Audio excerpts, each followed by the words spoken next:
Welcome my friends. Thank you very much for visiting my house.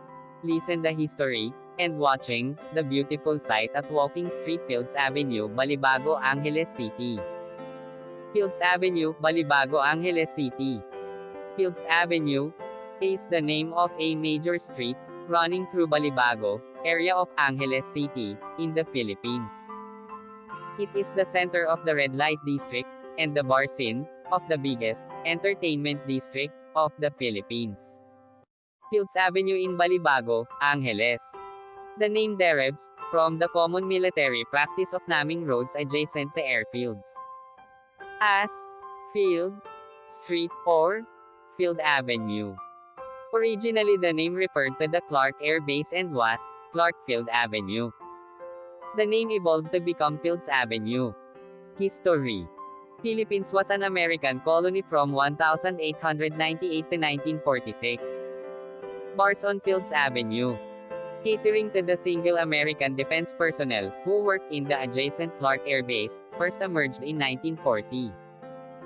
During 1940s and 50s, there were only tatlo such bars just outside the main gate of the air base. By early 1960s, the Fields Avenue developed as a street lined with several bars.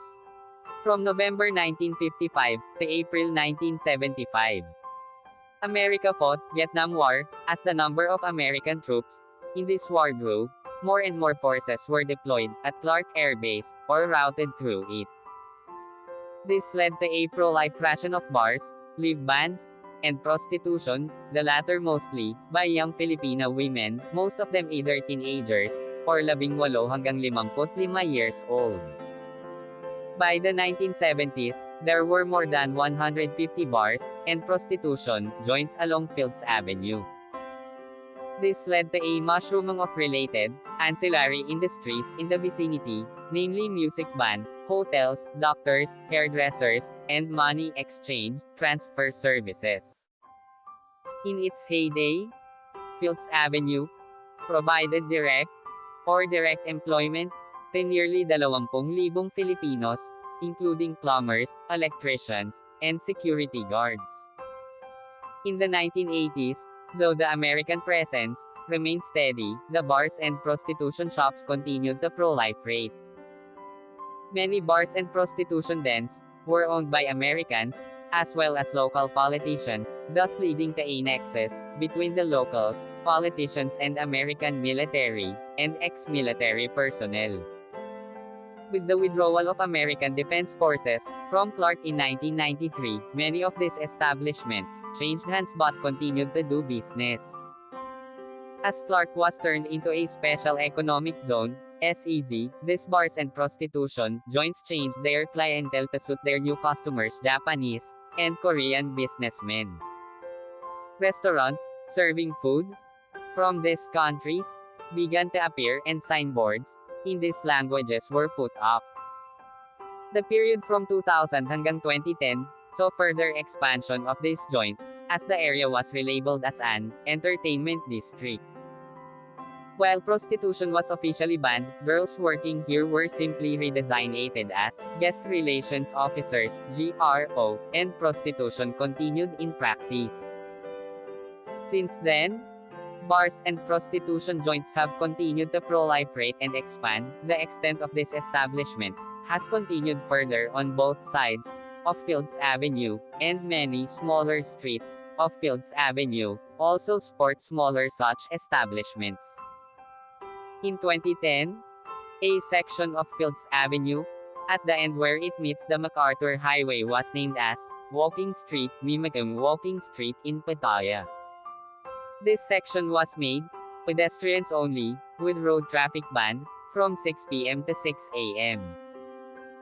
People arriving by air either take a taxi direct to hotel or a jeepney to Main Gate Jeepney Terminal, located between the North SM Mall, Fields Avenue to south, and Bayanihan Park to east. Those arriving from Manila by bus ask the driver to drop them off at the corner of Fields Avenue and MacArthur Highway, or alight at Capas Angeles Transport Terminal, which is also walking distance from Fields Avenue and the MacArthur Highway. The presence of family-oriented activities on the other side of Fields Avenue, namely shopping malls, as well as activity centers in Clark Air Base, has led to a neat separation between the two. Fields Avenue tends to cater more to single foreigner men. And sometimes women too, with at least 5 bars, featuring gigolos and gays, while the rest of Clark caters to family-based entertainment. Fields Avenue remains among the safest streets in the region, with restaurants and hotels. Fields Avenue has the largest density of hotels in Philippines, catering to all budgets, from a large number of 2-star and 3-star hotels, right up to a select few luxurious 5-star hotels. Many of the bars and hotels in Fields Avenue have restaurants attached. Fields Avenue has among the largest variety of restaurants in Philippines, with cuisines ranging from European, continental, Japanese, Korean, Australian and a select few restaurants serving Indian, Arabic, and Filipino food. Restaurants tend to have long opening hours, most of them open late and close late, up to 4 a.m., though a reasonably number of them open early, around 7 a.m. A few restaurants are open 24 hours. Most Filipino and international fast food chains including McDonald's, KFC, and Jollibee, have at least one branch along or near Fields Avenue. 24-hour police station is located in the center of Fields Avenue. Thank you so much. See you my next video.